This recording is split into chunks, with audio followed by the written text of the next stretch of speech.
event, especially those of you who have traveled halfway across the world just to be here. We have a very special presentation by Lloyd, world-renowned speakers, and many exciting announcements lined up for you this afternoon.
Very good afternoon, ladies and gentlemen. May I please invite you to make your way to level 2 to the ballroom.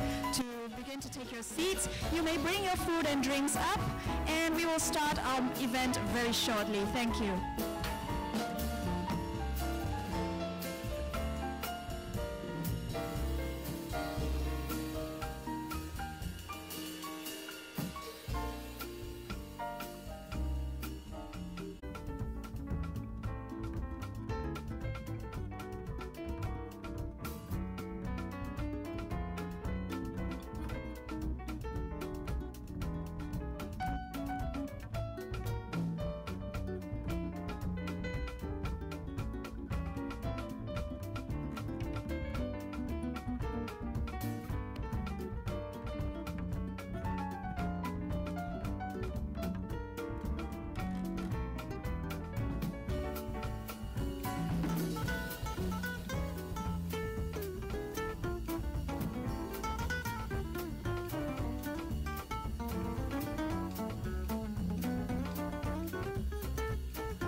Good afternoon, ladies and gentlemen. Welcome to Kyber Network 2.0. May I please invite all of you to start making your way up to level 2 to the ballroom. You may bring your food and drinks up, and we will start our event in a short while. Thank you.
Good afternoon, ladies and gentlemen. Welcome to Kyber Network 2.0. May I please invite all of you to proceed to the ballroom on level 2. We'll be starting our event very shortly. You may bring your food and drinks up as well, so please come up and join us. Thank you.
Good afternoon, ladies and gentlemen. May I please invite you to proceed to the ballroom on level 2. We're about to start our program very, very shortly. So, ladies and gentlemen, please make your way up. Thank you.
Ladies and gentlemen, we'll be starting our event in about 2 minutes' time.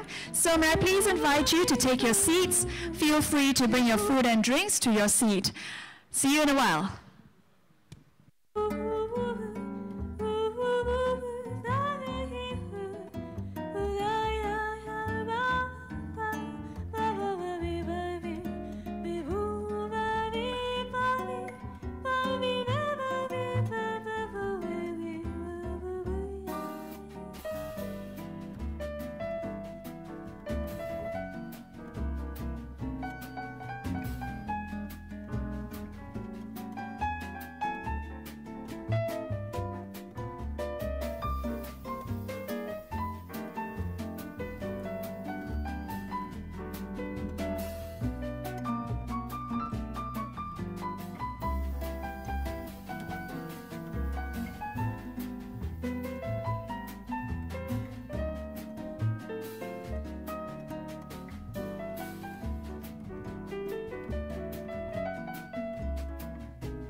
Ladies and gentlemen, may I please invite you to find a seat and be seated as we'll be beginning our program in a very short while. Thank you.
Good afternoon, ladies and gentlemen. Welcome to Kyber Network 2.0. How's everyone feeling?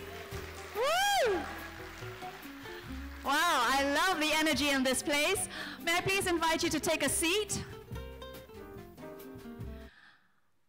A very good afternoon indeed, and it is my pleasure to welcome you to Kyber Network 2.0. My name is Andrea, and I'll be your MC today.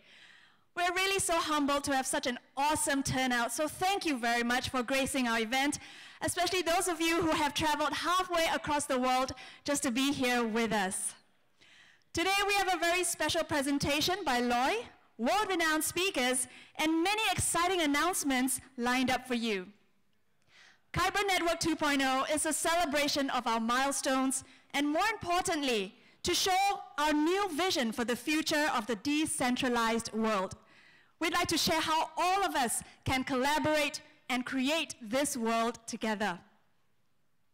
Right now, we'd like to invite our first speaker, Kyber CEO, Dr. Loy Liu, to share with us more details about the new vision and direction for Kyber Network. Ladies and gentlemen, would you please put your hands together and help me to welcome Dr. Loy.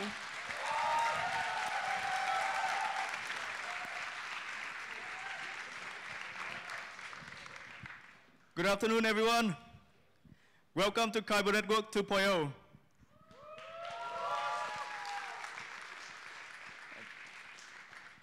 I'm extremely happy and grateful to see so many friends, advisors, partners, and supporters from all over the world to travel to Singapore and attend our event today. So on behalf of Kyber Network, I would like to say thank you. I also want to take this opportunity to say thank you to our community members who always have been supportive and believing in Kyber. So we hope that we can continue this journey for many more years and create long-term and impactful products.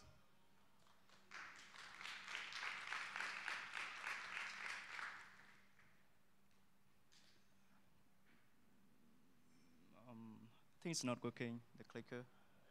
Oops, okay. So this is a good time for us to reaffirm the core value of Kyber Network and talk about why we created Kyber Network in the first place. So,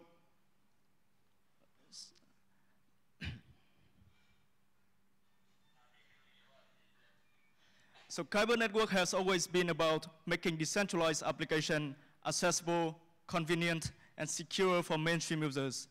And we believe in delivering the robust technology platform for the real-world uses. And in addition, Kyber Network has always been contributing to the advancement of for decentralized technology. A few of our initiatives. So based on this amazing community support and our robust and proven technology platform, we are ready to move forward to the next stage of Kyber Network to continue our mission to bringing decentralized technology to the mainstream. Welcome to Kyber Network 2.0.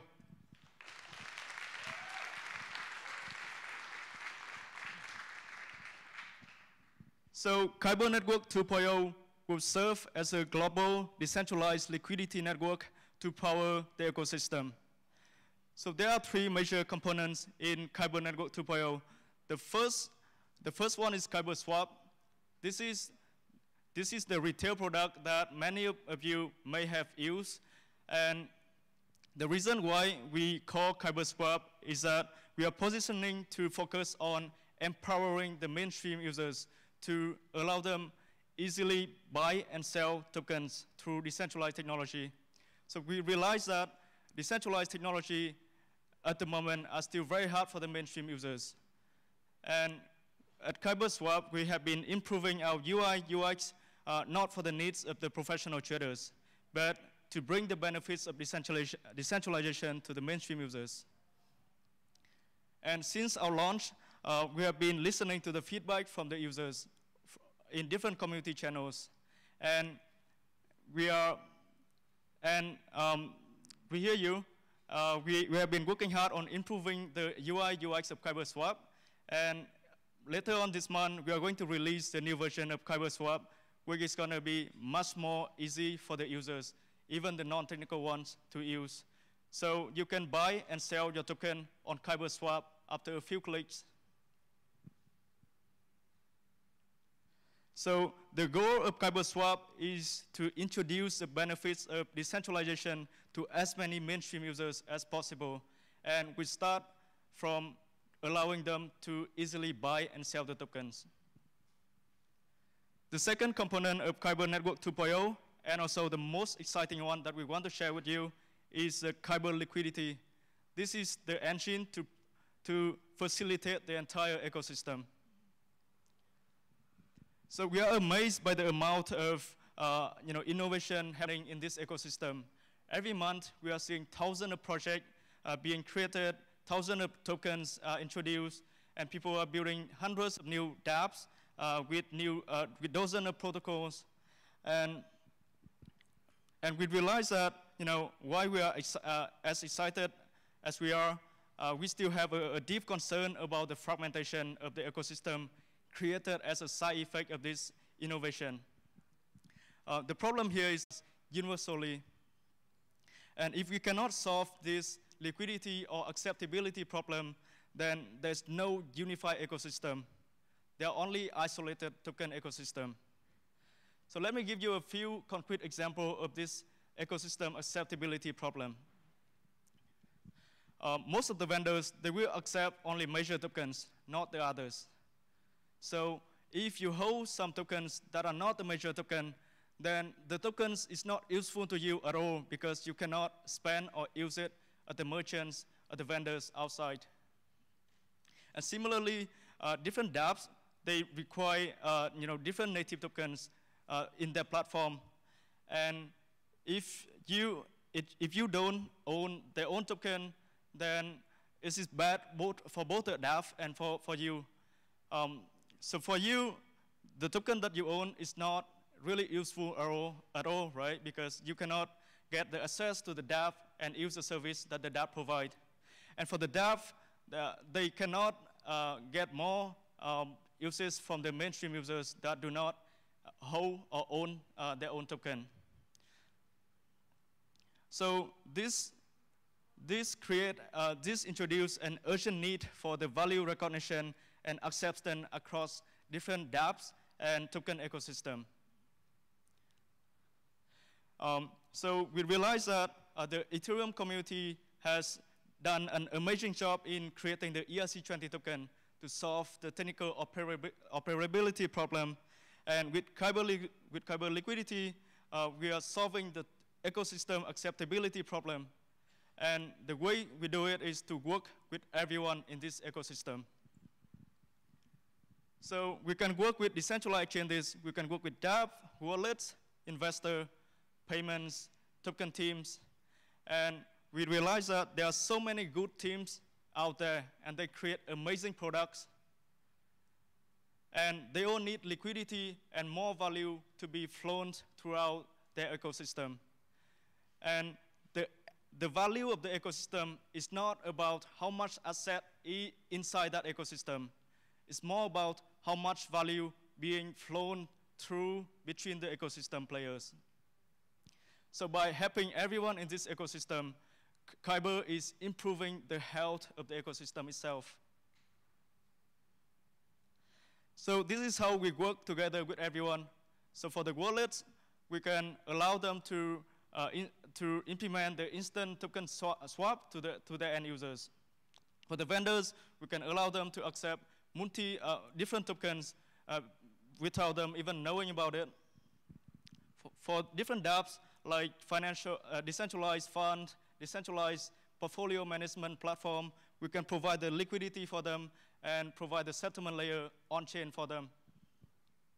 And interestingly, we can also work with the token sale team to provide the most convenient, secure, and liquid token sale platform for both early and established token teams.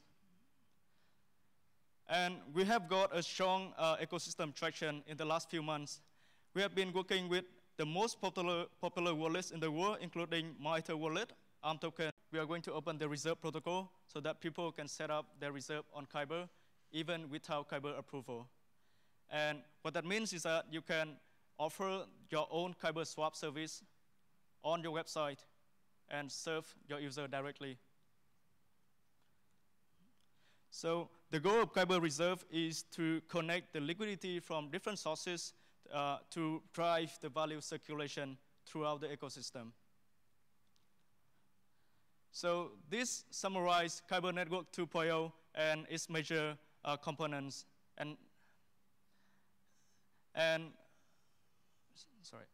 we are happy to work together with everyone in this ecosystem to, first of all, improve the ecosystem itself. And secondly, we also want to drive the initiative of decentralized finance. So I just want to quickly share a few thoughts regarding decentralized finance and why we think that is important. So to us, decentralized finance consists of different players in this ecosystem, and they all work together to facilitate the value exchange and the commerce in our decentralized ecosystem. So decentralized finance is not just about price speculation or trading. And why we think that is important? Because decentralized finance is fundamentally different from centralized finance in being more inclusive, being more accessible, and more transparent to everyone. And with decentralized finance, we can bring finance back to its root by making the world a more connected place. So we are often caught up in competition, and really, I think the space is still super small. And with Kyber, we are looking forward to working together with everyone in this ecosystem to drive the adoption of decentralized finance and make it more mainstream. So we can, all together do more, community education, more outreach, create more useful and user-friendly tool to help everyone. So moving forward, we have revised our roadmap to deliver our mission in bringing decentralized technology to the mainstream users. So there are a few important milestones here. Kyber Swap will support ERC20 to ERC20 tokens swap this month. And we are, by the end of this year, we are going to support cross-chain swap. This is going to be support enabled by a partnership and collaboration between different teams. And later on, we are also going to talk about the new scalability solution that we are working on. And we are looking forward to work together with everyone to deploy the testnet version of this solution next year.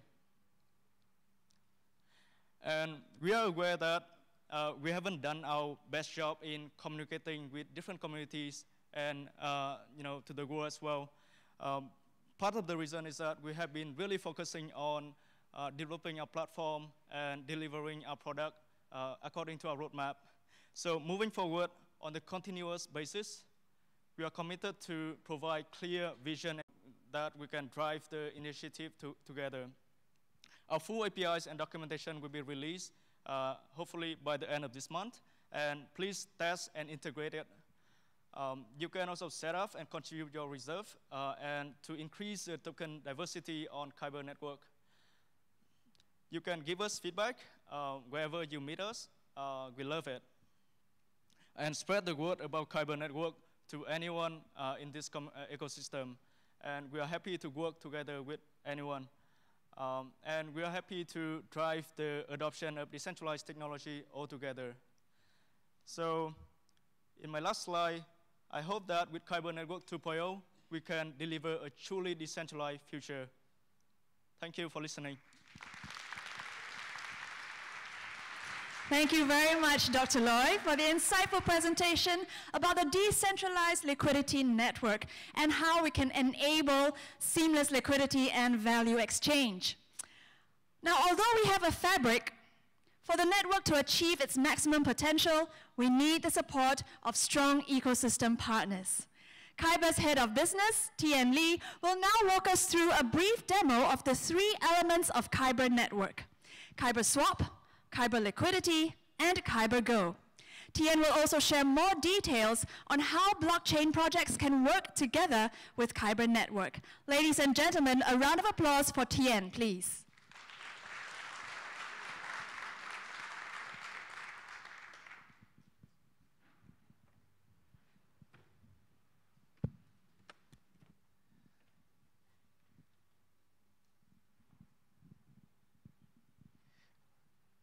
So, good afternoon, everyone.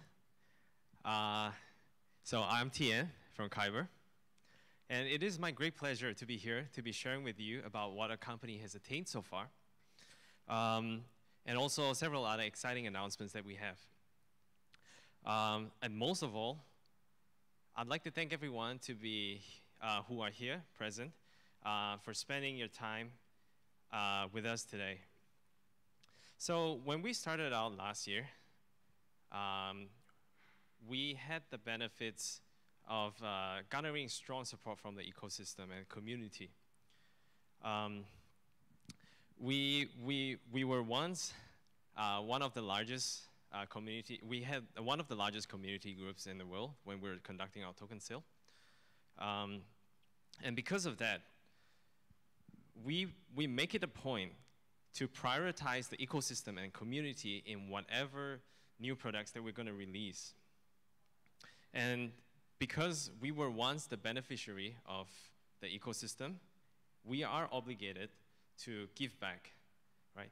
As Kyber Swap is also very easy to use and it's convenient, because there is no complicated order books, and not only that, there is no need for anyone to deposit and register if they want to use.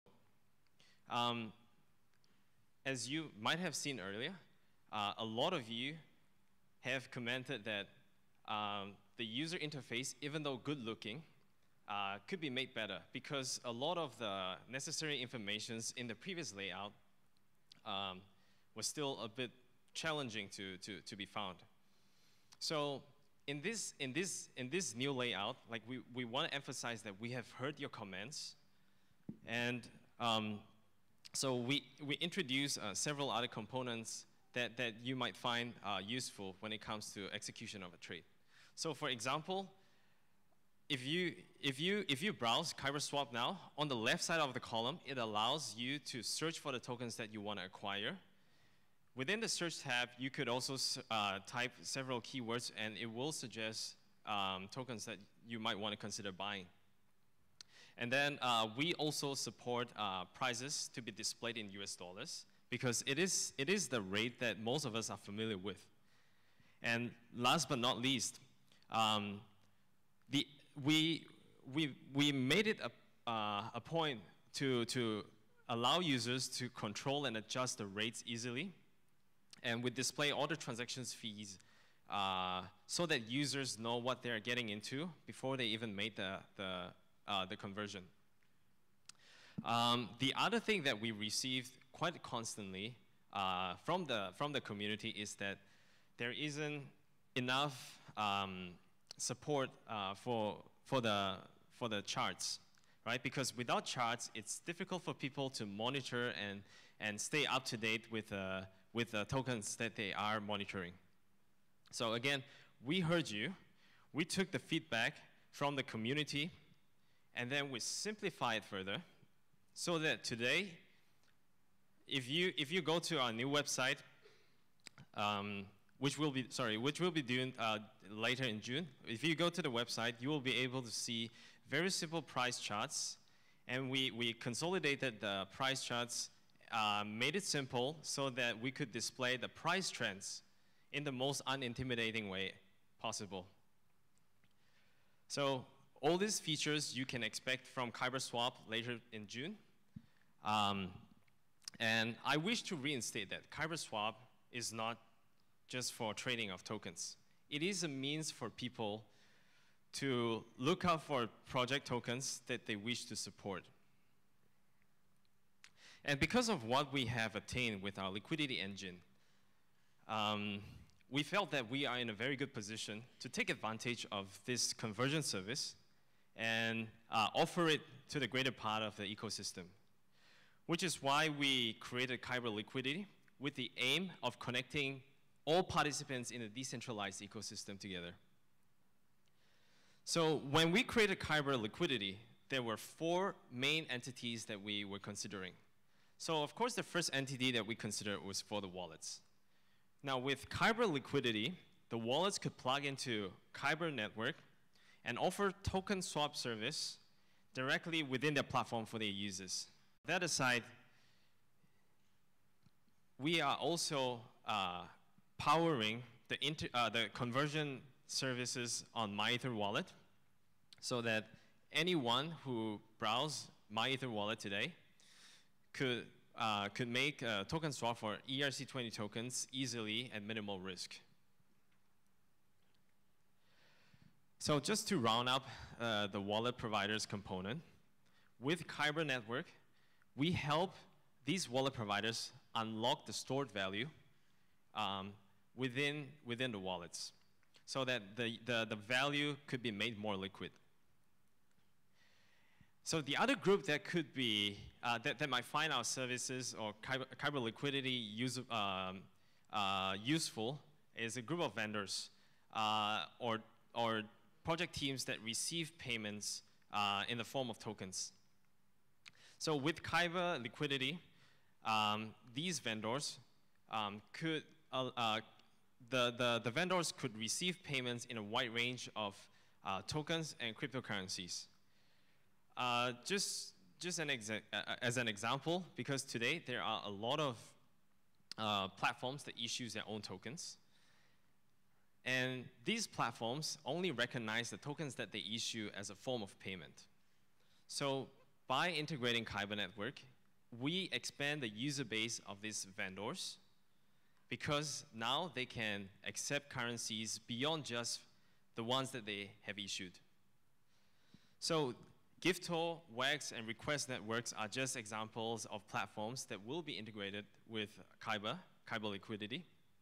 And just to give an example of a use case, so with Kyber Network, merchants on Request Network, they could easily utilize Kyber Network for the conversion service, so that they could be sending or receiving a currency that differs from the sent and received currency. And of course, the other group of platforms that might find our Kyber Liquidity very useful are the financial dApps. So we allow for financial dApps to tap into liquidity from different sources. And because of this feature, these financial dApps could allow for market making and instant order fulfillment for tokens. We are currently working with Olympus Labs in the liquidity provision, and at the same time working to integrate our protocol so that we could allow for payments to be made in different cryptocurrencies. So the other component that we are collaborating is to create an index with several other cryptocurrencies in place, so that users could purchase this, could invest and purchase. And as always, Kyber Liquidity is all about making the value transfer seamless and liquid. So we looked at the ecosystem, and one of the most important use cases of the decentralized ecosystem today is token sales. And we realized that our service could have great implications on how token sales could be conducted. So today, there are a lot of problems with token sales. Investors have to be constantly on guard against the different kind of attacks, because there are new scam attacks that are created every day. And not only that, because there are so many project teams that are releasing or conducting token sale, the participants of these token sales have to familiarize themselves with the different kind of processes that each of the different teams implement.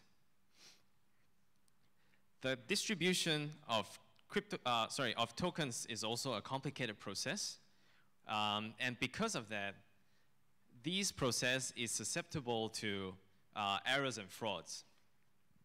And of course, today, because of the many different types of token sale out there, for any user to participate in many different ICOs or token sales, they need to conduct KYC many different times. And lastly, investors today can only contribute in Ether to most of the projects. Thereby, because of this, there is a limitation on the number of participants to a particular project. So with all the systemic errors or issues that we realized, we conceived KyberGo, because KyberGo is a platform in which other project teams could utilize to host their ICOs seamlessly, because we allow for liquid and secure distribution of tokens.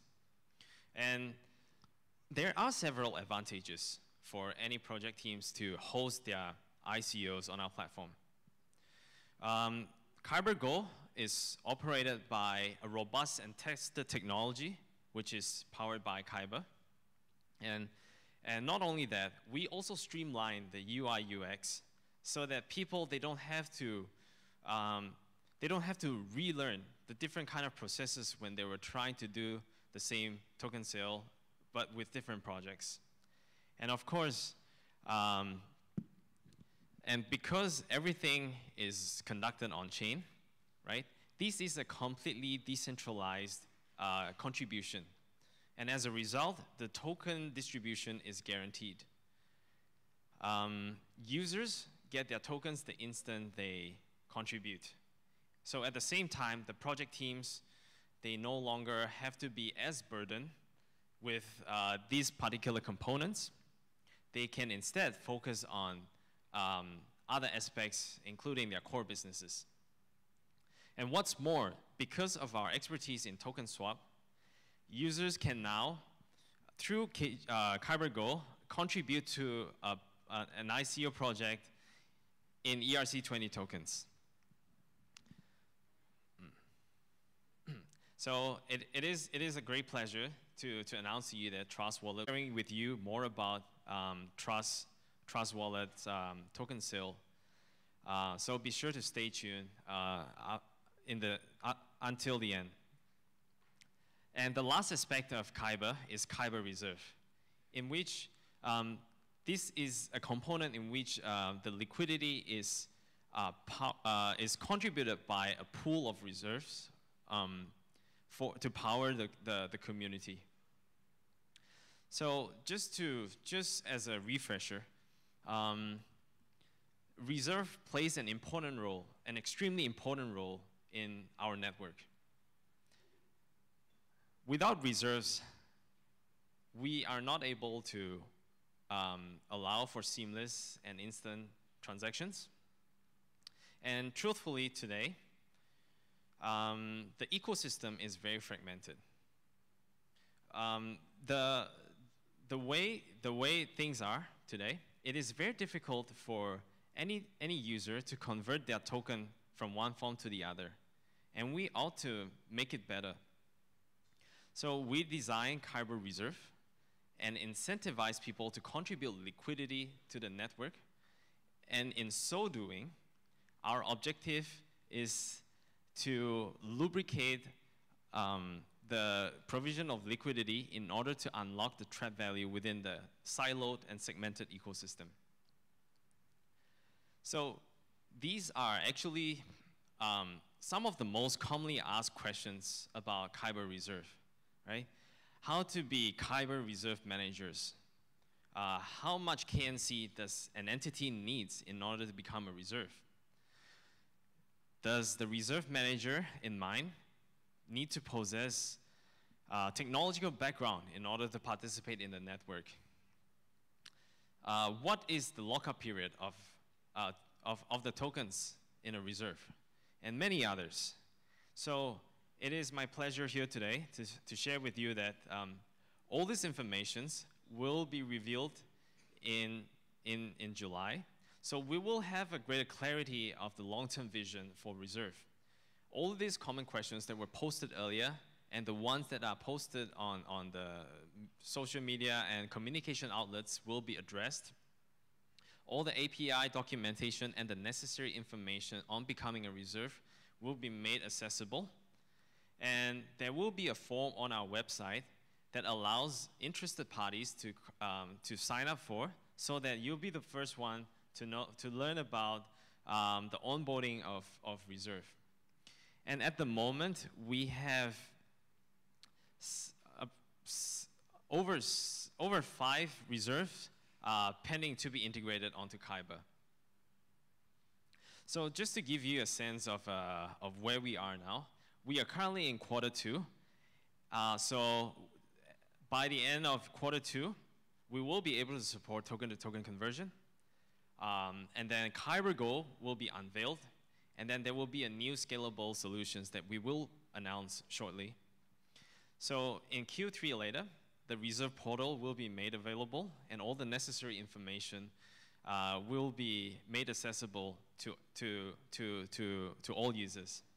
Q4, we intend to support cross-chain transactions and making sure that the reserve becomes an open protocol for everyone else. And then next year, we hope to be able to support more financial products. So this is how we position ourselves in the market. Now, and this is how we want to help you, right? We wish to enlarge your user base. If you are an investor and a fund manager, we want to help you make the investment process as easy as fun as possible. If you are a wallet, we want to help you unlock the stored value within your wallet and make them liquid. And finally, if you are a DApp that issues your own token, we want to help you make your network and ecosystem as interoperable as possible. So we are aware that a lot of us here are investors of Kyber. And I just want to reinstate that we are very committed to several long-term goals, right? We want to become a platform to power the decentralized economy. We also want to build cutting-edge technologies so that we can power the backbone of the decentralized world. And of course, we want to establish thought leadership in the area of decentralized finance. So up until now, we are very grateful of your support. So I hope that we can still, you could still show us the same level of support as we progress to the next phase of the development. So with that, I'll end my presentation here. Thank you. Thank you very much, Tien. So ladies and gentlemen, if you want to work with Kyber to power liquidity, please connect with Tien today. Now, some of you might know on Kyber Network's roadmap, it is stated that we will eventually provide support for hedging through options and futures. Today, we will hear from a blockchain project that will help us facilitate this functionality. Please put your hands together to welcome Kenneth, CEO of Sparrow Exchange, the world's first peer-to-peer options platform. Kenneth, please.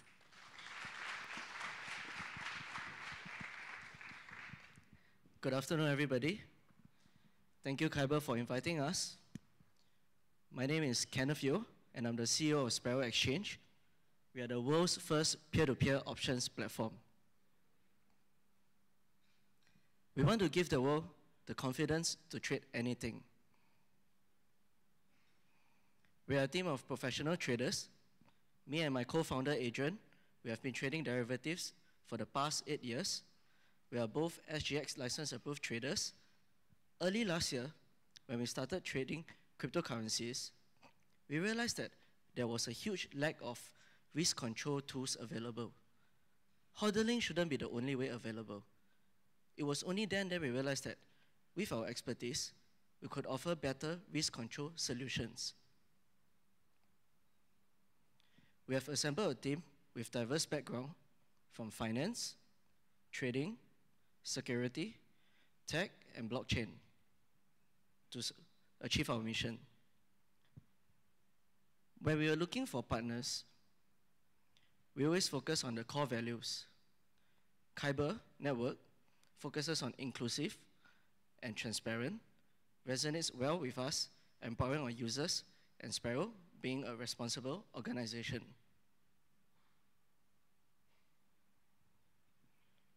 When traders trade, they require volatility and liquidity to make money. However, more often than not, they tend to forget about the third element, which is risk control. Often, the boss of my trading firm used to say, during the industrial age, standardization, mass production, and centralization were the focus of the economy to focus on quality control due to the lack of technology and the lack of education levels.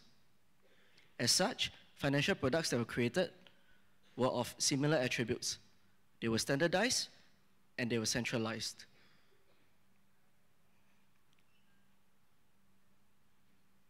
However, as the world has developed with the advancement of technology and education, comes customization, digitization, and decentralization. But financial products are still stuck in the industrial age. They are still centralized and they are still standardized. Sparrow sets out to address 3 key areas. The first is counterparty risk. Counterparty risk is the risk of the opposing party not fulfilling the obligation of a trade. By utilizing the smart contract and bring both the buyer and the user into the smart contract, pledging both the premium and the asset into the contract, we are eliminating the counterparty risk. The smart contracts are auditable, they're verifiable, and they're fully transparent.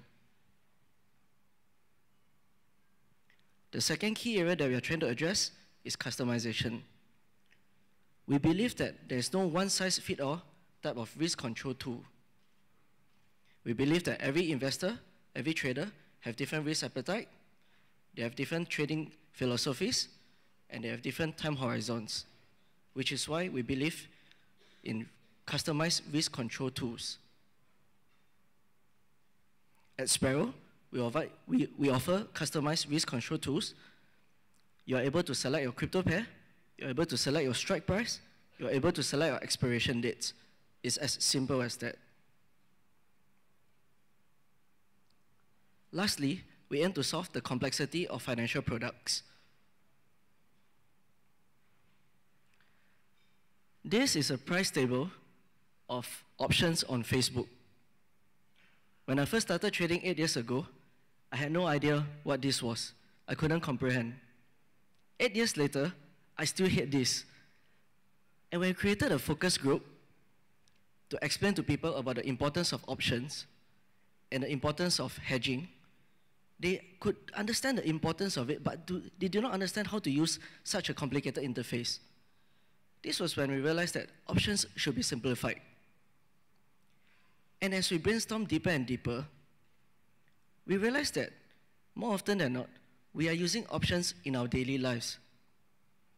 Think about it when you take an Uber. Think about it when you take a Grab. You're actually buying an option.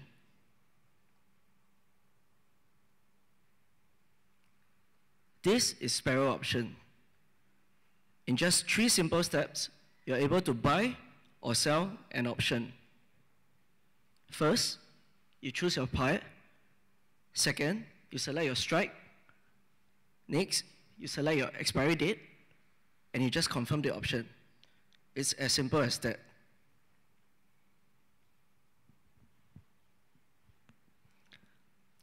Sparrow options, they are fully customizable.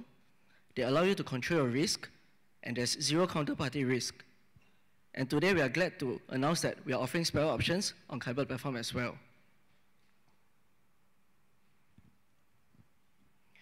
We are very excited to be able to offer to Kyber users risk mitigation tools so that they can. Then, coming up, we have a panel discussion on the decentralized ecosystem. Some key players are here today to talk about why having seamless liquidity is so important and how their respective projects can play a part in the decentralized liquidity network. Of course, our key players here are from Digix, Pricto, QCP, and Republic Protocol. So may I please invite the representatives from these companies to proceed to the stage area for our panel discussion. Ladies and gentlemen, a round of applause for our representatives from Digix, Pricto, QCP, and Republic Protocol. We also have Greg from Kyber Network, who will be moderating this discussion. Greg? Thank you.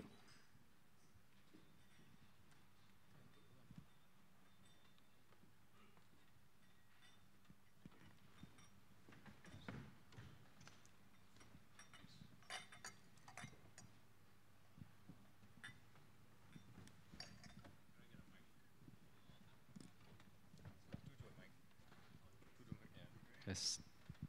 Hey guys, I'm Greg. I'm with Kyber's business team, and I'm leading the Kyber Go initiative. It's my pleasure to moderate this panel today with Sean, Leo, Ty, and Darius, all four founders of leading companies in the blockchain ecosystem.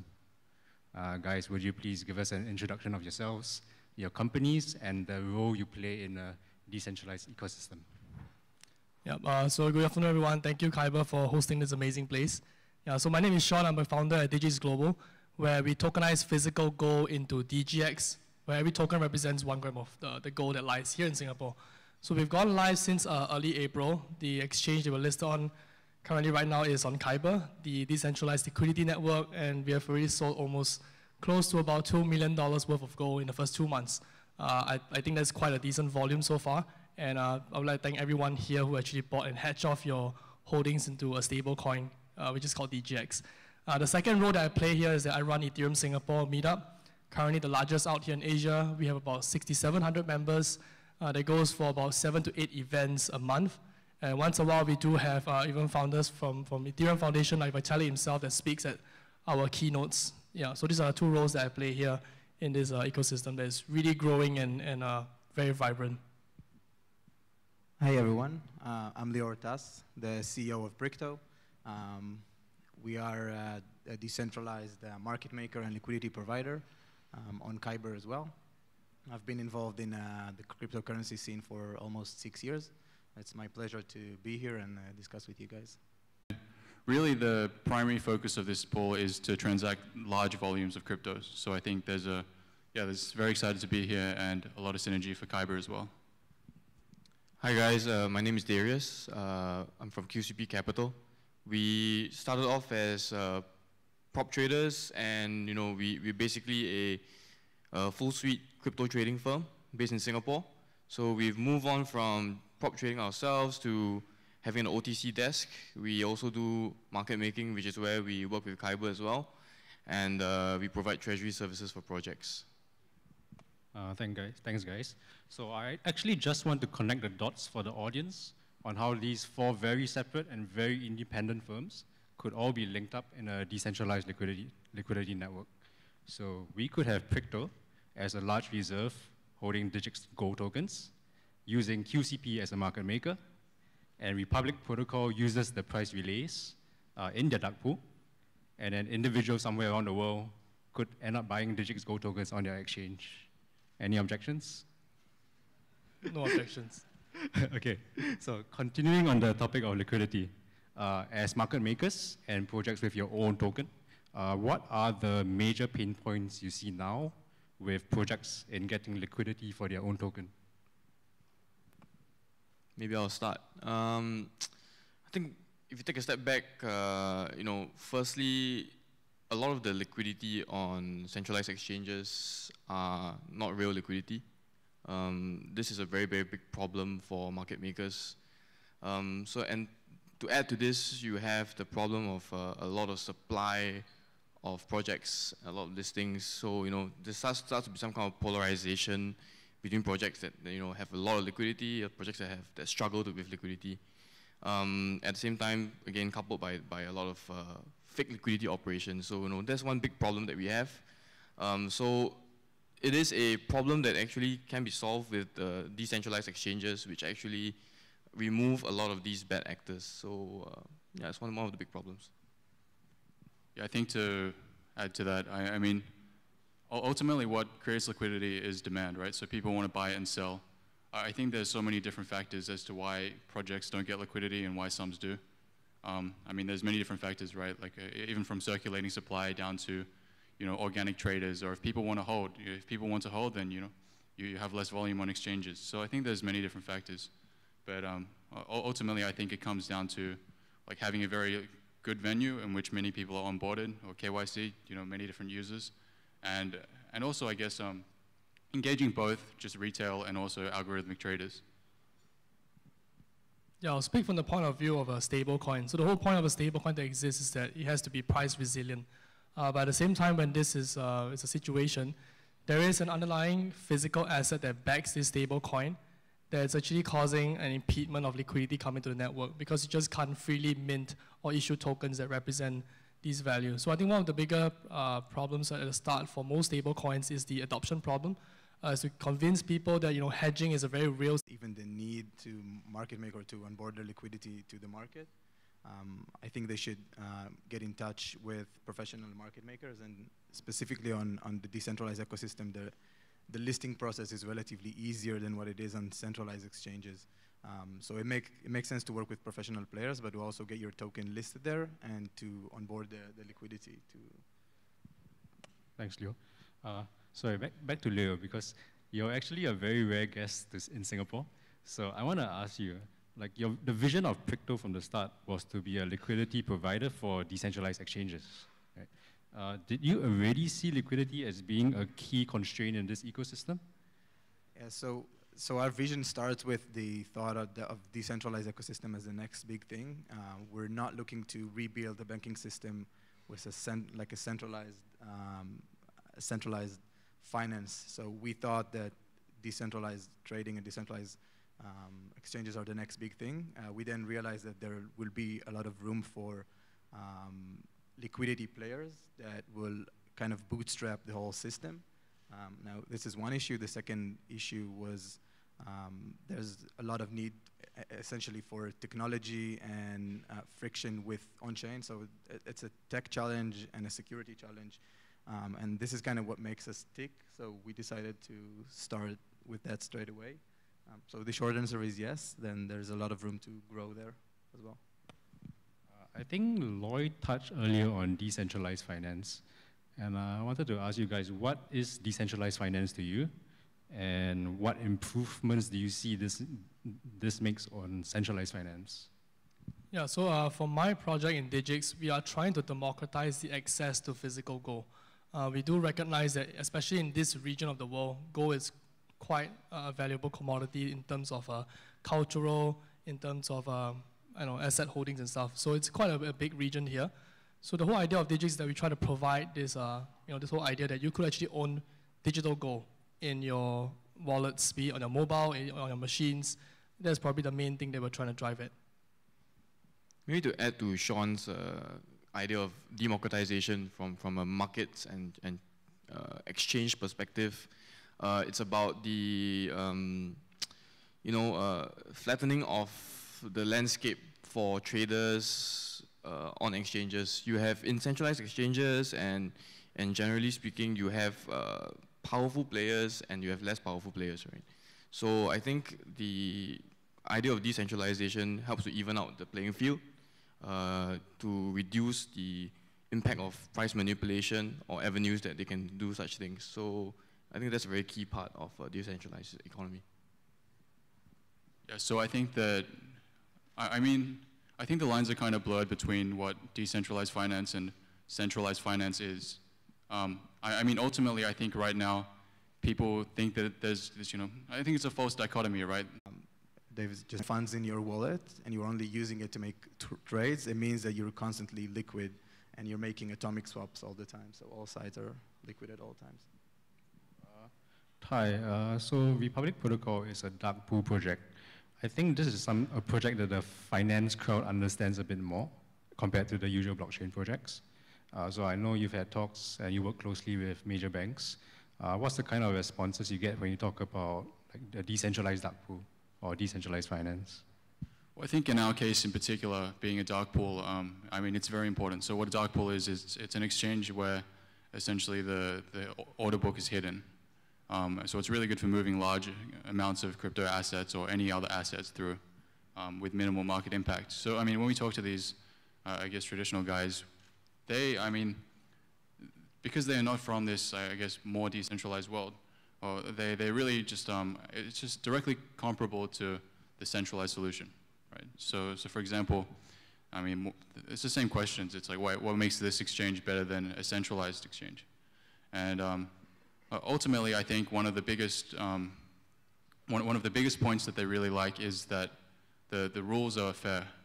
I mean, there have been many cases in which major banks or exchanges have been fined, exorbitant amounts because they have played by, unequitable rules for everyone.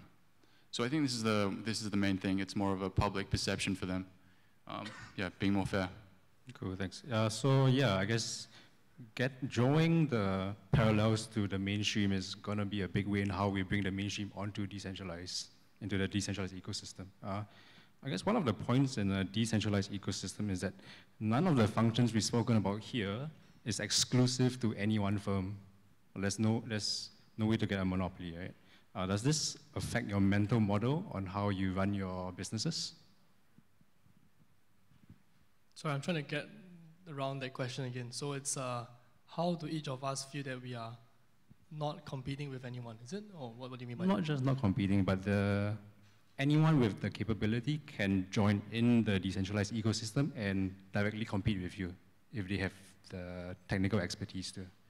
Does that play into your mental model at all? Yeah, so I'm just thinking from my own point of view, like the way I view my other competitors, if there are other kind of asset-backed tokens or any other kind of gold-backed tokens, the main edge that any one of us will have is the idea of liquidity, right? So the whole point is that the entire ecosystem should be flooded with either one kind of asset-backed coin or one kind of fiat-backed coin. That's the whole idea of coverage where they get so much liquidity onto centralized or decentralized exchanges. That would be the main competitive edge. I don't think that right now. I think every go-back token is on the same model, 1 gram, 1 token. But getting it out onto the exchanges is probably the race for that number one position. Because on the trading perspective, it's actually quite similar, not that much difference, and we expect volume to flow into this space or this subspace. So it's something that we're not concerned about the competition, but more what the opportunity is. Yeah, I think that this industry is growing in a relatively very fast pace. So there's room for everybody, and I think that competition is something welcome in this type of industry because it only makes you want to become better. So I think that's the current situation. I think that I'm going to take a different approach and say that competition, I mean, of course it's not a zero-sum game, but it's also not like you don't lose out, right? I mean, liquidity on one exchange is often, does not mean that you trade on exchange A, you probably don't trade on exchange B, right, with the same liquidity. So I mean, I think that with that, because there are so many open source projects, I mean, of course, like go-to-market is always very important and a lot of business decisions, but I mean, I think network effects can be quite powerful in this case as well. But yeah, I mean, I think it's a bit of both, right? Yeah. I just want to add on to one of Darius' point regarding opportunity. So for gold itself, I think the ideal situation someday is that you could find arbitrage between different gold-backed tokens. The underlying is the same, and arbitrage occurs when the same product is being traded across different markets. There's a mispricing. But for that to happen, the entire world of liquidity has to be there for both sides of the token. I think in this kind of scenario, we could probably see like DGX gold token against XYZ other token that represents gold as well. Same quality, probably the same weight as well. And that's when you could really find that arbitrage opportunity we're talking about here. Yeah. So I guess we can all agree that liquidity is one of the most important factors in this ecosystem. I think Thai, as a decentralized exchange, what are some of the key sources of liquidity you've considered, and how are you going to get it? Yeah, so I mean, I think that our exchange is a little different from, I guess, the classic. I mean, we have to look for tokens with large amounts of volume already. It makes no sense to transact small amounts on our exchange. It's better to do it on a different exchange. So, I mean, the way that I've been looking at it is that, you know, we focus on the specific desks that are already trading, like OTC desks, algo traders, and then you look at, I guess, targeting. I think crypto in particular has a very unique setup in the sense that there are so many people that are just in Telegram groups that could be crypto whales, right? So, I mean, I think that with that in mind, those are the three sort of people that we target mostly. I think as far as sources of liquidity, I mean, as a second derivative, I mean, the liquidity could come through Kyber Network, right? I don't expect it to come through directly, but it could come through one of the OTC desks or traders. You know, like people always want to source liquidity from many different avenues. So, thanks, Thai. So I mean, moving on to Pricto and QCP, you're both integrated with Kyber Network as a reserve and possible risk management when we trade. So the integration process. More funds to act as a reserve. Yeah, so being a liquidity provider, there's always the inventory risk question, and it's always great to onboard more funds to avoid holding your own inventory risk. So, you know, to answer that question, there's also always room for more funds. Of course, right now the volumes are limited, so like I think we're doing fine, but we're always happy to, you know, create more partnerships for more liquidity. Okay, thanks, Leo. Okay, now we are going to get a question for everyone in the room. Okay, it's a yes or no question. If it's yes, raise your hands. If no, just do nothing. Okay, so Bitcoin was the first established cryptocurrency, right? We all know it was partially inspired by the need for a decentralized currency that was free of government intervention and centralized controls. Do you think the creation of a decentralized economy is a natural extension of this first invention? So, do you think the creation of a decentralized economy is a natural extension of the first invention of a decentralized currency?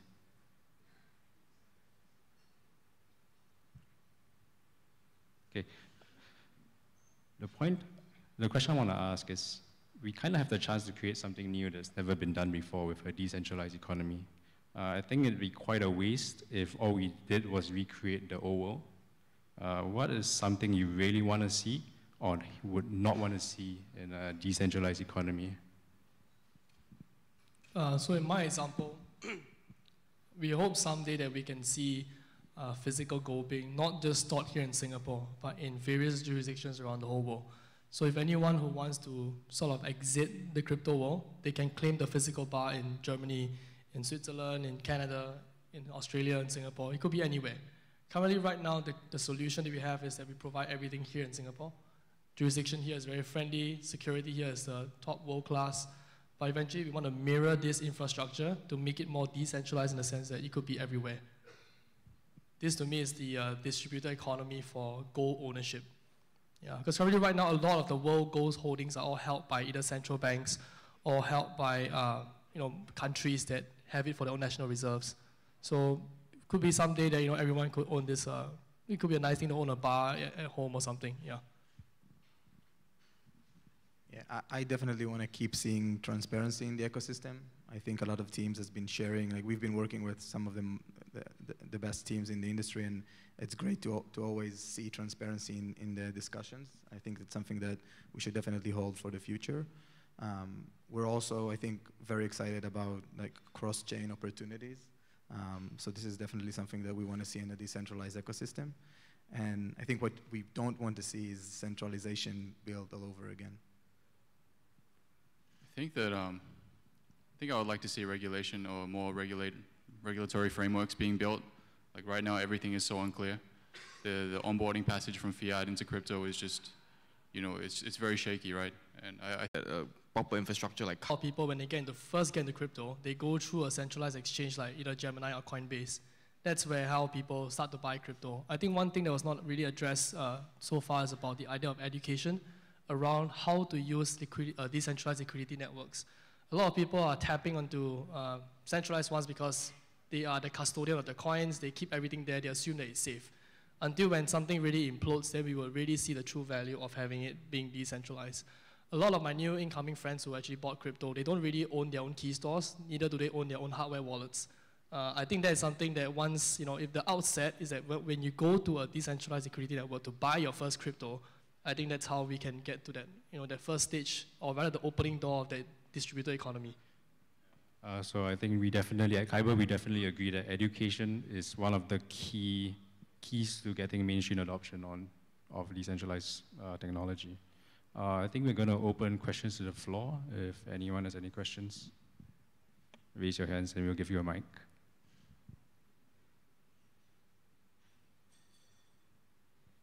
No? Okay. Then I think we're good. Thanks, guys. Thank you. Thank you. Yeah.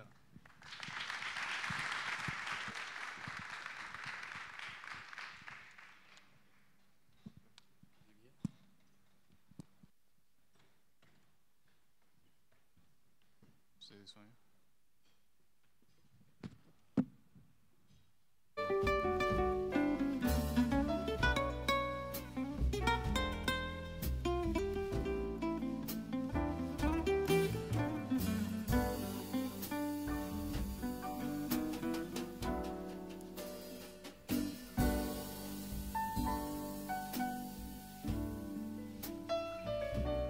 Thank you, Digix, Pricto, QCP, and Republic Protocol.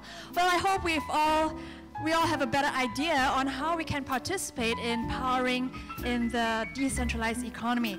Well, ladies and gentlemen, we've had a great start so far today at Kyber Network 2.0. So let's take a short break.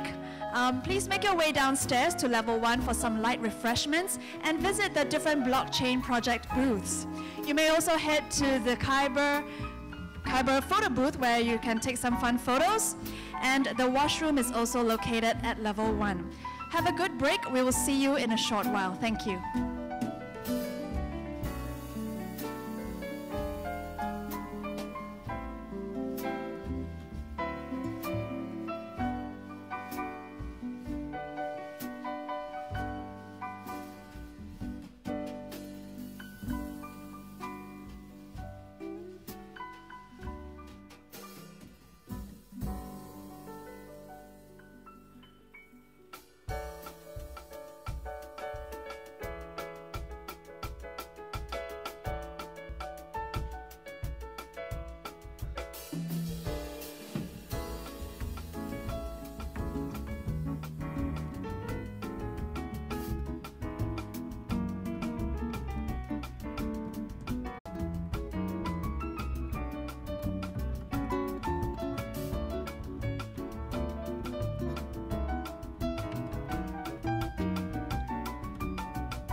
Ladies and gentlemen, please note that we will start our program at 3:10. 3:10. So have a good break and we'll see you back here before 3:10. Thank you.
Ladies and gentlemen, we'll be starting our program again in about 5 minutes' time, so please make your way back to your seats soon. Thank you.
Ladies and gentlemen, please make your way back to your seats.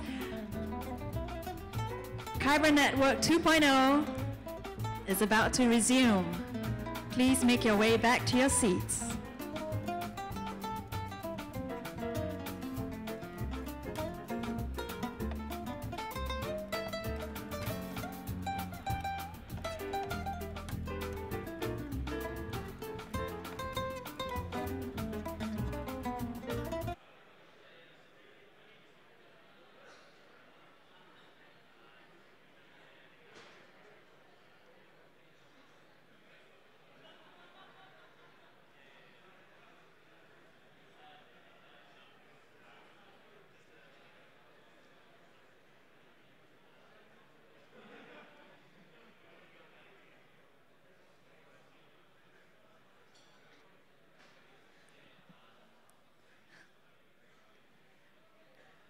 Ladies and gentlemen, may I please invite you to go back to your seats as we have to start our program in a very short while. So please make your way back to your seats so that we can resume today's program.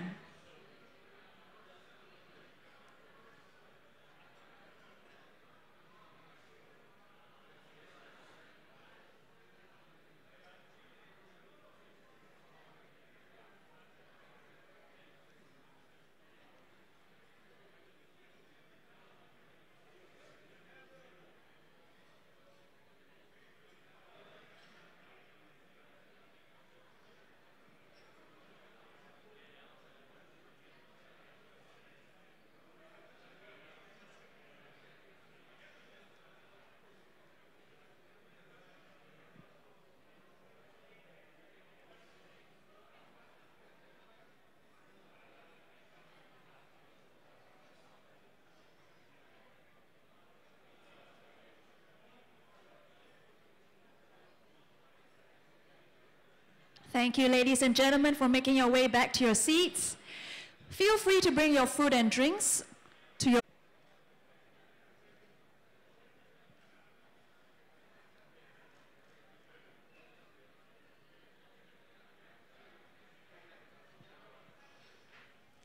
I'd like to welcome everyone back to the second half of Kyber Network 2.0.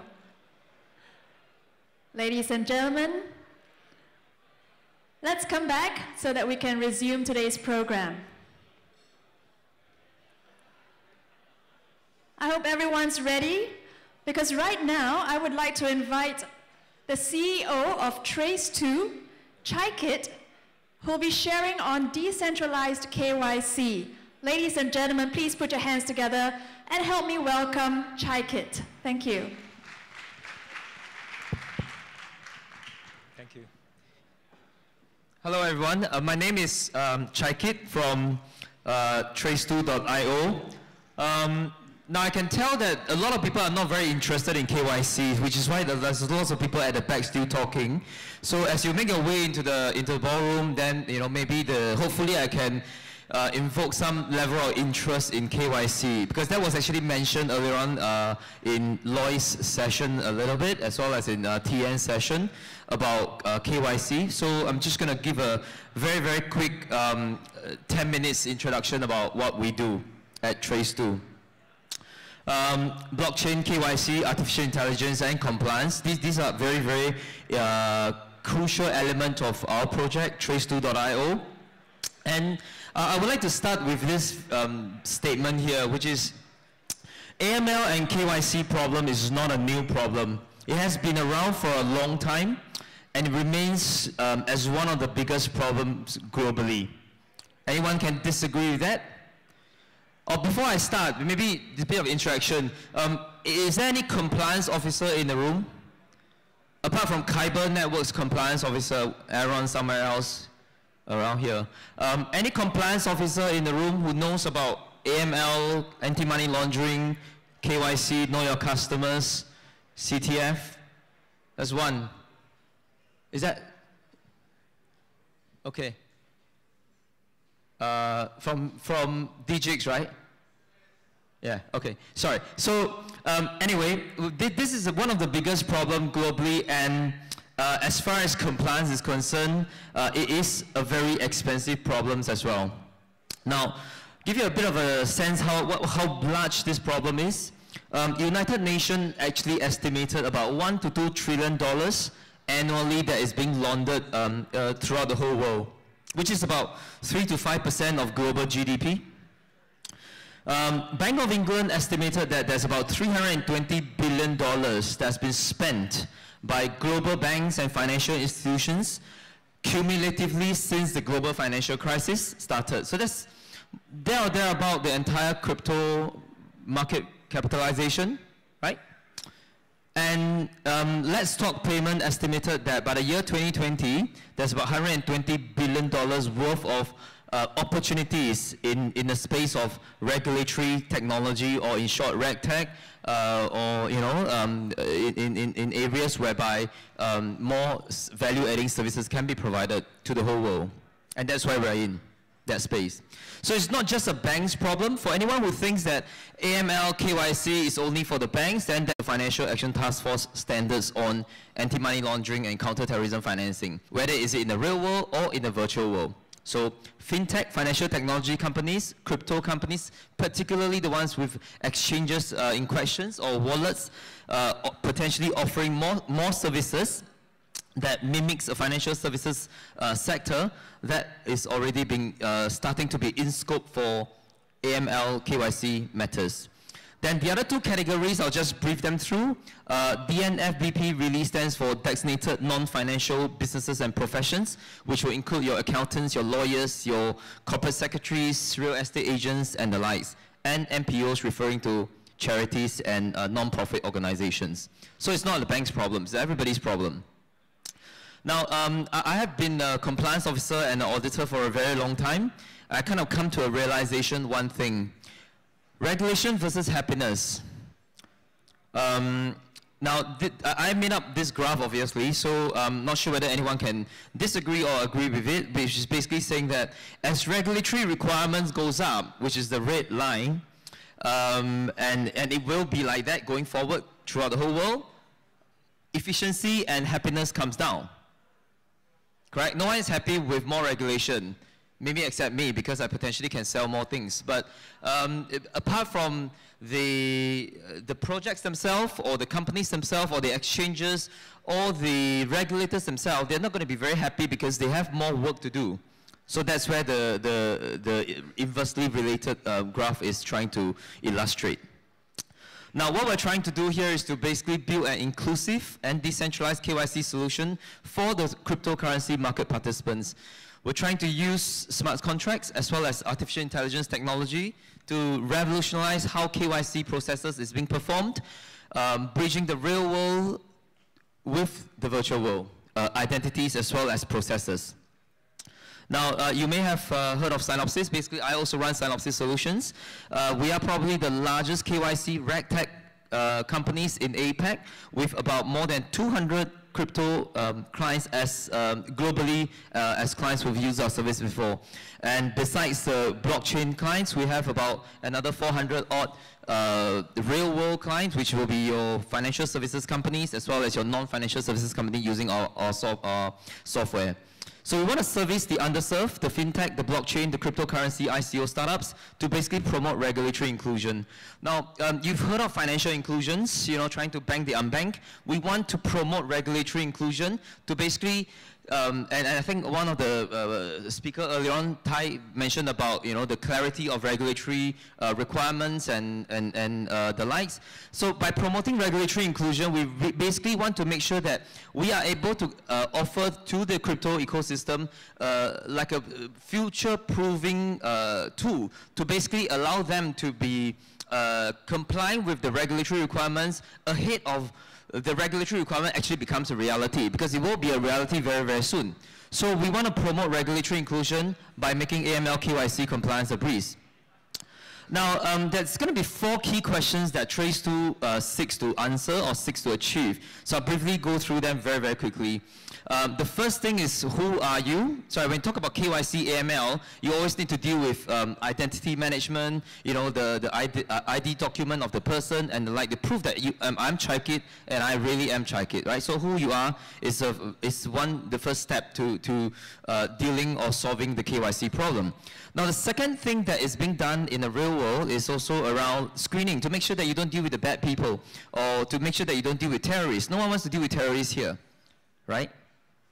Okay, so if you don't want to deal with terrorists or don't want to deal with sanctions bodies or entities, the ongoing due diligence comes in. And this is a very, very real requirement, and it burdens a lot of institutions globally. So by doing this automatically, by doing this in a decentralized manner, perhaps this can be, this problem can be made simpler.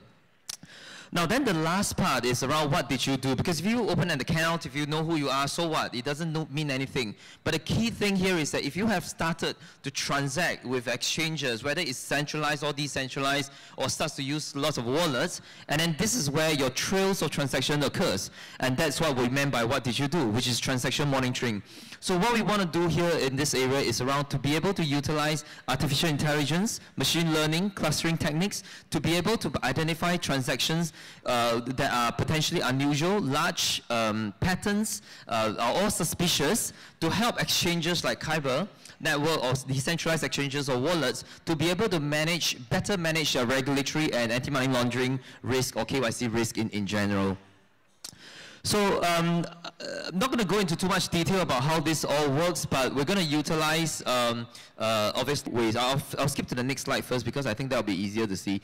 Now this diagram is very complicated, but I think if you want, we can discuss this a little bit more. But by and large, there are three parts of what we want to achieve, which is basically to decentralize the process, decentralize the storage, all right, and then to make sure that we are able to decentralize human capital as well. So there are three components to what we're trying to achieve here.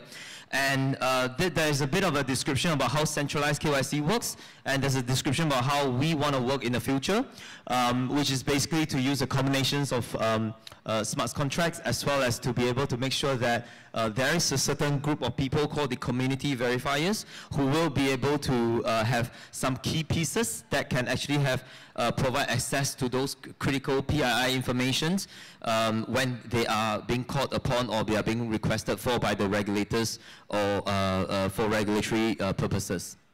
Okay, so this is how we want to do the storage in a decentralized manner. We're utilizing IPFS. And lastly, I will very, very quickly introduce the concept of community verification, because we want to build an ecosystem whereby we have community verifiers to perform social verification tasks for the network.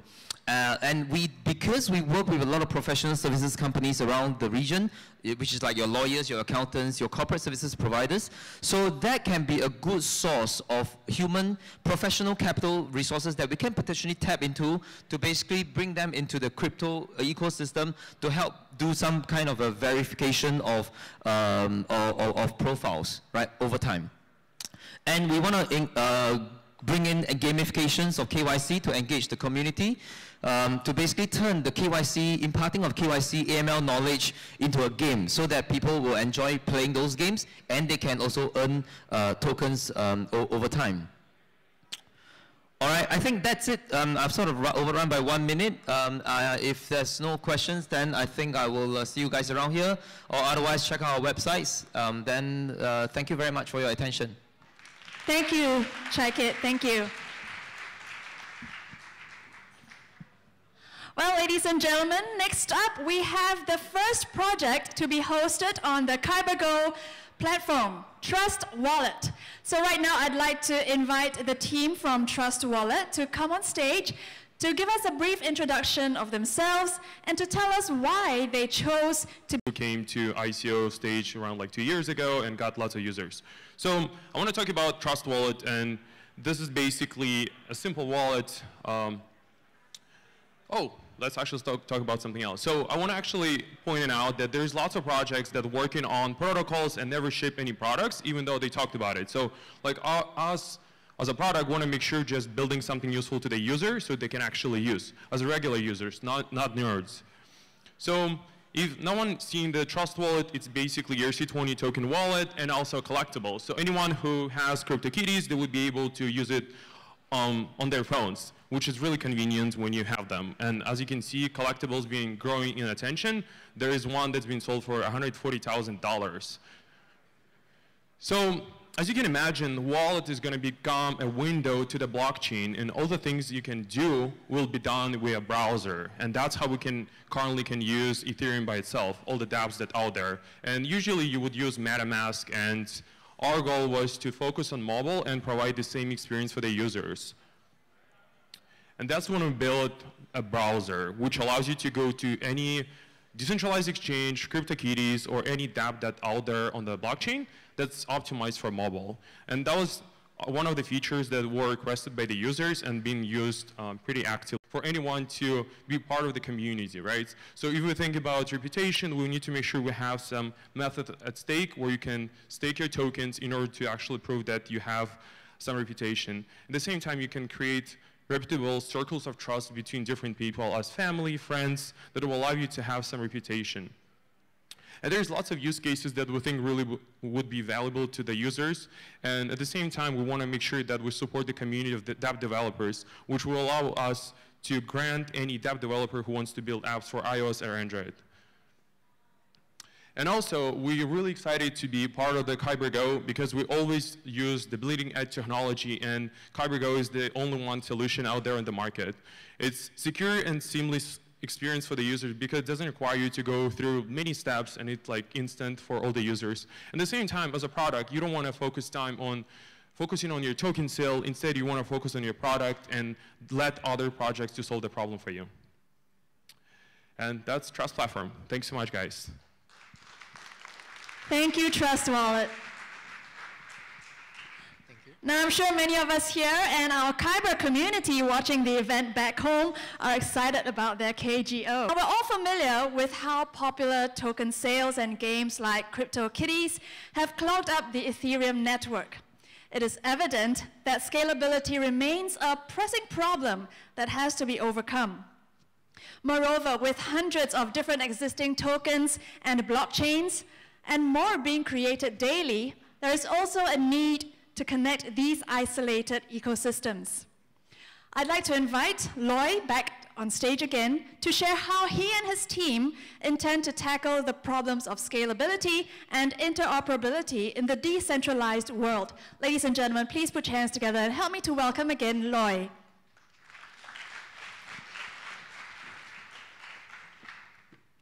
Hello everyone, I'm back. This time it's going to be more technical. I'm going to talk about our scalability solution that the Kyber Network team has been working on in the last few months. So we have my name, Yaron, our CTO, and Alex, he's one of our research interns. Before I go into the details, let's talk about the world. So Uber is doing 160 trips per second. And the most popular social network like Twitter and Facebook, they are doing thousands of likes, comments, and tweets per second. And this is the benchmark for all the decentralized applications if they ever want to go mainstream. And let's take a look at where we are today. So most of the dApps have poor usability because of the high latency in the blockchain. So if you want to commit anything to the blockchain, the best that you can get now is 15 seconds on average for Ethereum. If you're going to use something like Litecoin, Bitcoin, it's going to be minutes or hours. So if you want to play a game, and every time you click, you have to wait for 15 seconds, do you have enough patience to play this game? Anyone? Okay, good. We have a good problem to solve. Right? So it's not only high latency, but also expensive, because every time you want to do anything with the blockchain, we have to pay fees. So this is a decentralized Twitter running on Ethereum called PipIt. Every time you tweet, and if you want to save your tweet on the blockchain, pay $1. I mean, like, sometimes I tweet like 10 or 20 times per day, but I'm not ready to pay $20 to use Twitter. And sometimes you even have to pay a lot more because of CryptoKitties are everywhere, or some popular token sales. What is worse is that even when you are ready to pay for everything, right? The blockchain is just not scalable enough to adopt more transaction in the network. And the number of transactions on Ethereum on peak day is around 1.4 million transactions. And if we look at centralized platforms like Binance, they process around 3.5 billion requests per day. So there's a huge gap between the world that we want to be and where we are today. So we want to create a truly viable solution for the mainstream users. In this solution, the blockchain must be scalable, must be cheap, and the latency must be low. And we want to do it without sacrificing all the ideal properties that the blockchain already provides us, which is decentralization and security. So this is why, this is what motivates us to create our own solution. But let's take a look at all the existing solutions so far. So on one hand, we have Plasma, which was recently introduced by Vitalik and Joseph Poon. So the way Plasma scale up is to push all the transaction to a separate chain, and often people call it a sidechain. And Plasma is interesting because it uses crypto economic incentive to provide people from cheating. So if at any time, at any point in time, there is cheating happen on the Plasma chain, people can move the coin back to the root chain and penalize the cheater. However, Plasma has some certain limitation. It can only scale up to the capacity of the node in the Plasma chain. So if we were to compete with centralized platform like Facebook or Uber, then each of the node in the Plasma chain has to have the resources of Binance servers or Facebook servers, which is not feasible at all. Now, there's another solution, which is sharding, and several teams and projects around the world are working on it, including Zilliqa and also Ethereum Foundation. So the idea of sharding is to distribute the network into different nations, just because the inter-shard interaction is expensive. And for many applications, you want the ability to allow anyone to talk to any different users on your platform.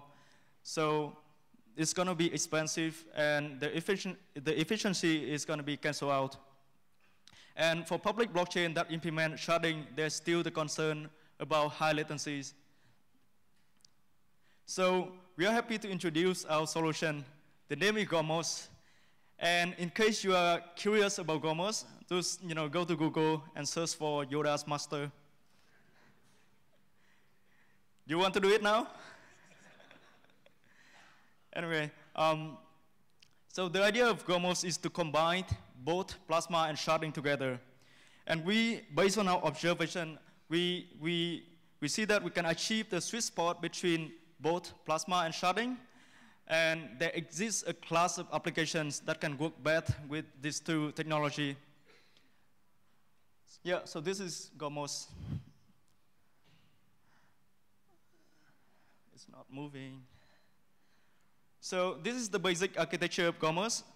So the idea here is you run your application on the sidechain, and you implement your sharding on this Plasma chain as well.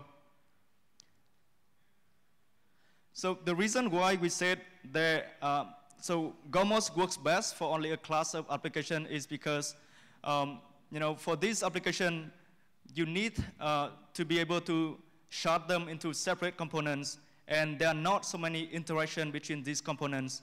Otherwise, the inter-shard communication is going to kill all the scalability. So basically, in Gomos, we use both Plasma and sharding to have each other and to mitigate the limitation of each technology. So with Plasma, the transaction on the sharding can be processed much faster, and we can achieve much lower latency.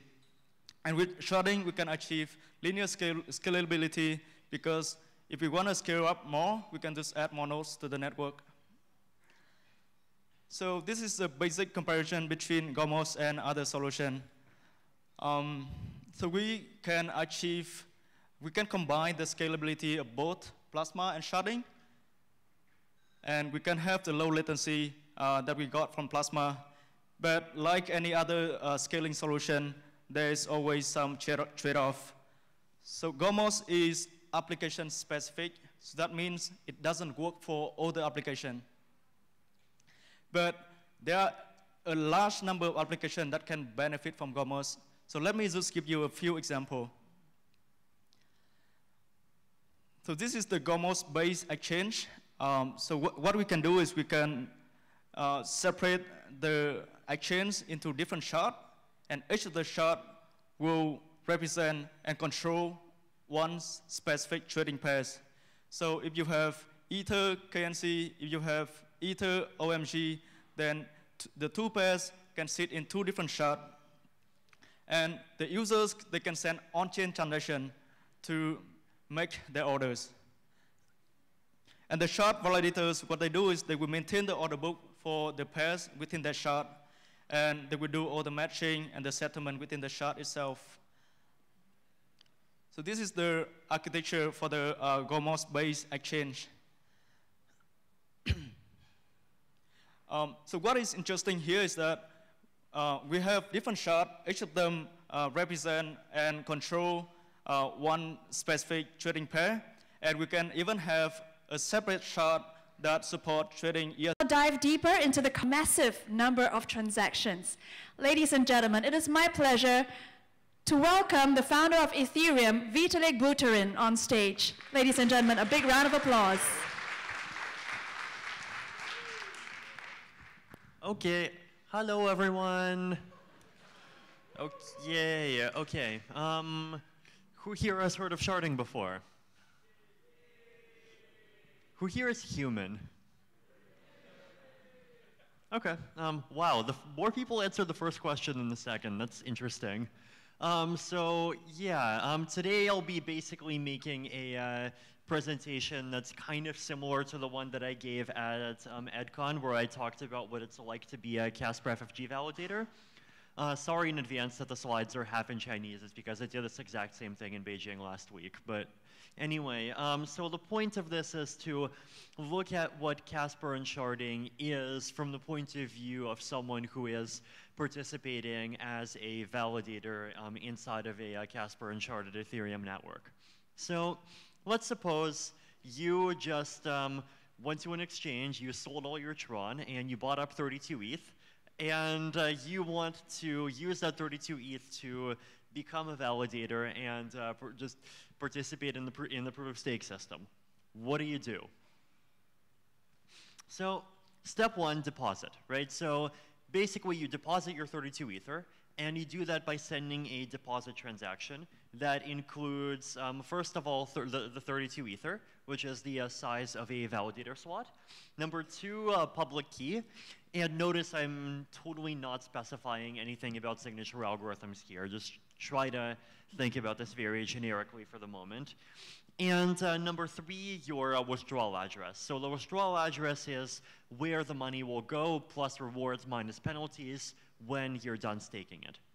So notice a few different things here, right? So first of all, the signing key and the key that controls the withdrawal address do not need to be the same key, right? So you can have one key that's for signing and one key that the money comes from, and you can have the money potentially just get sent back there when you're done. So this is designed that way because it gives you two very nice things. One of them is that if you want to, you can delegate signing rights. So you can basically delegate your validator slots and have someone else have the ability to sign on its behalf. And the other thing that you can do is you can stake in such a way that your signing key is an online hot wallet, but the funds are only withdrawable to a cold wallet. So you're staking with a cold wallet, but you still have the property that if that hot wallet gets hacked, you're generally not going to lose more than a fairly small fraction of the funds. So you send your deposit transaction. Step two is you wait to be inducted. Basically, you wait until the system kind of officially adds you as a validator. This may take up to 1 day, not yet determined. Who here is with me so far? Send a deposit transaction, wait. Okay. Step three, validate. So validate basically means, well, you're one of the validators. You are a proof of stake participant. Validators have two kind of primary functions. One of them is that they finalize the main chain. So this means basically the same thing that it meant to, is they verify blocks on the shards. So verifying blocks on the shards basically means that they kind of both propose blocks for shards and also actually check blocks that other people have proposed. And if some set of blocks is approved, sharding validator related activity.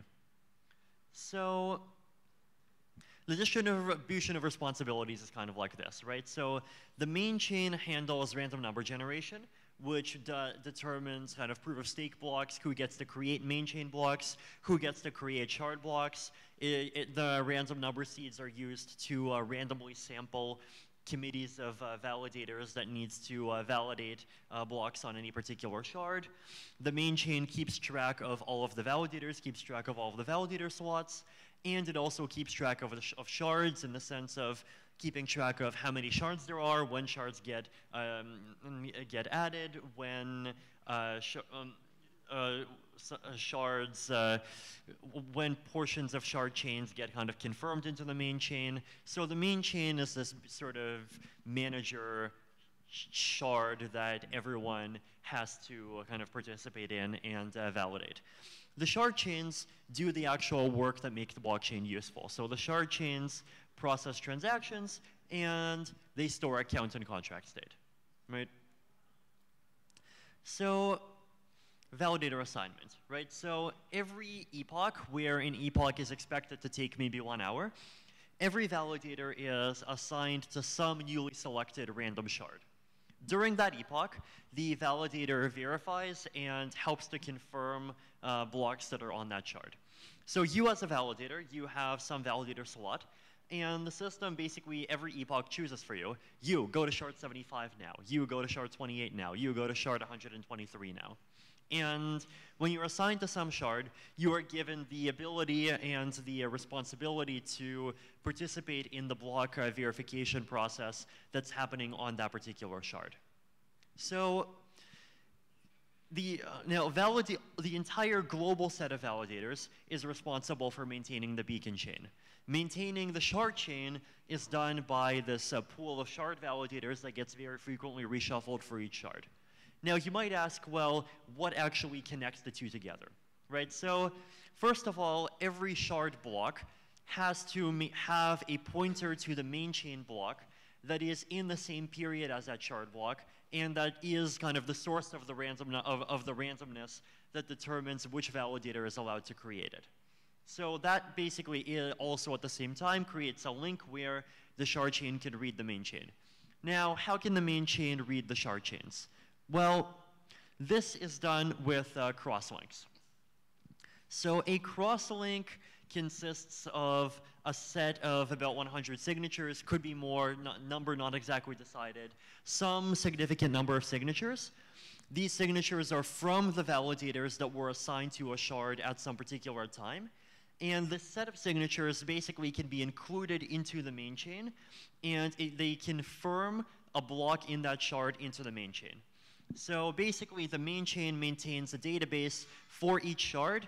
What is the most recent crosslink from that shard that was submitted?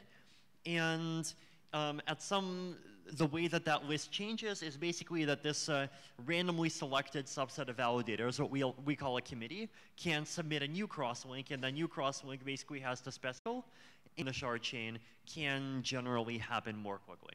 Right, so blocks on shard chains can still have block times of like 5 to 10 seconds. So now it's called quadratic sharding because, well, basically, if the sort of implication here is that if you suppose one single computer can process roughly n transactions or kind of n objects, then the load of the beacon chain is going to be n.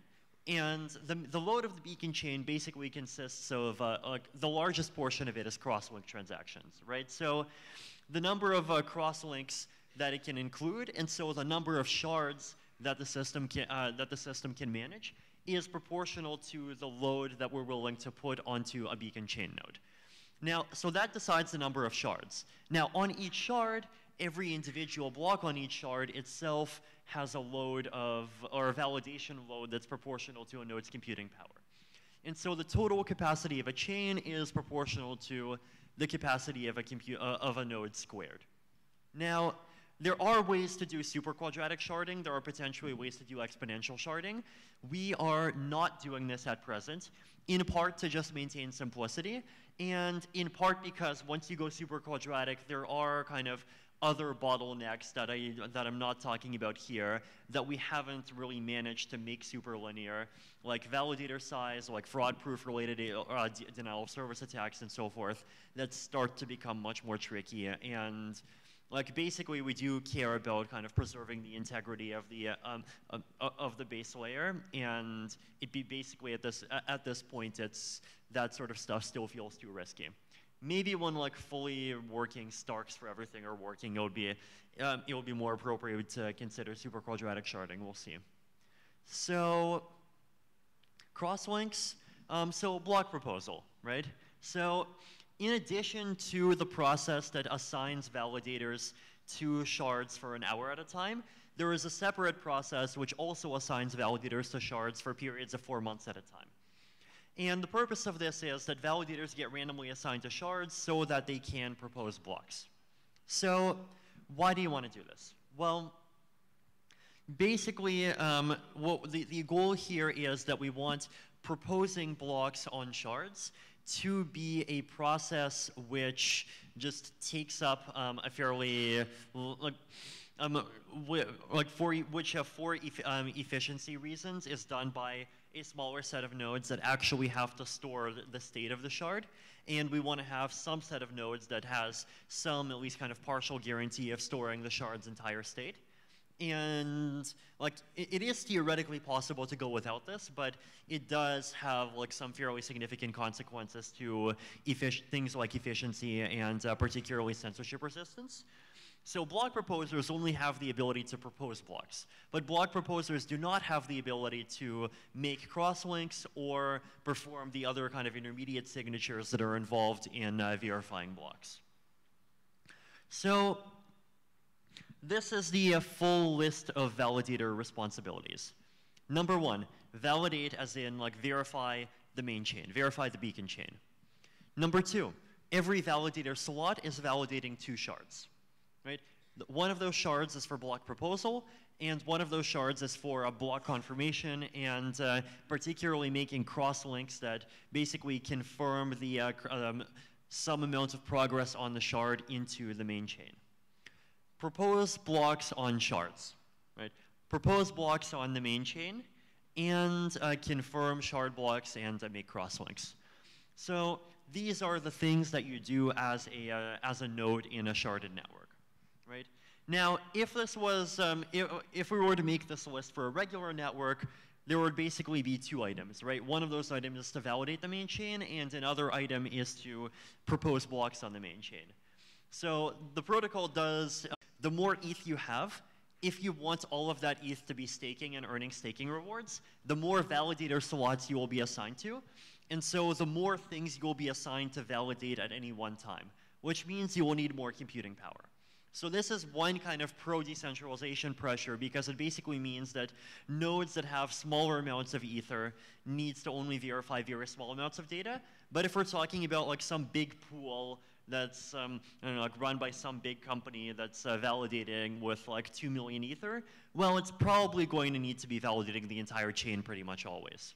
So like this is kind of a deliberate design decision to try to basically minimize the kind of unfairness between nodes that have differing amounts of ether. Rewards and penalties. So there are basically roughly 3 cases here. The first case is if you validate normally. So validate normally basically means you're validating, you're online, you're participating in all of your different responsibilities, and like everything is good. If more than 2/3 of the other validators also validate normally, you earn an interest rate. If this is not true, then you don't earn an interest rate, but you at least keep your money and you avoid penalties. Case 2, go offline. There's 2 cases here. One of those cases is if at least 2/3 of the other validators are validating normally, then you get only small penalties. The second case is that if you and more than 1/3 of the other validators are offline at the same time, then you suffer large penalties. And this is the quadratic leak mechanism. And if you want to find out more, just like look up those 2 words and there'll be like stuff talking about it. The third case is the worst kind of fault, which is where you sign invalid or contradictory messages. If this happens, then there's a penalty that you have to pay, that gets kind of automatically deducted, which is proportional to the percentage of other validators that also sign invalid or contradictory messages. So now the reason why we need to penalize this is because if at least 1/3 of validators do this, then the entire chain, basically that could potentially finalize contradictory blocks. If even like 2/3 of one committee is dishonest, then that committee can put a bad crosslink into the main chain. And if the bad crosslink actually gets into the main chain, then basically as soon as the fact that the crosslink is bad is detected across the network, the entire main chain after that point would have to be discarded. So basically, like signing anything that's invalid, going offline, any of these things, or not going offline, in this case, contradictory messages, are attributable faults, which means that if you commit the fault, you can have a proof that detects that you made the fault. And so this basically makes it easier to penalize those validators, encourage more sort of decentralized structures and topologies. Step during this period, then you'll be able to recover your funds minus the penalties as calculated according to the partial slashing formulas. So that basically is how kind of Casper and sharded node validating works from the point of view of a validator. Thank you, and hope everyone enjoys validating. Thank you, Vitalik. Yeah. Thank you. Ladies and gentlemen, one more round of applause for Vitalik. Well, we've come to the end of today's program. I hope you've enjoyed yourselves here at Kyber Network 2.0. We'd like to invite you for some drinks at the Armory. So how do we get there? All you have to do is to exit the building at level 1, turn left and walk down the staircase, and there's the Armory for 2 hours of free flow of beer and bar bites. All right, you just have to grab a wristband at the bar for the 2 hours of free flow of beer and bar bites. Before we go, I'd like to invite TN once again up on stage to say a few closing words. TN, please.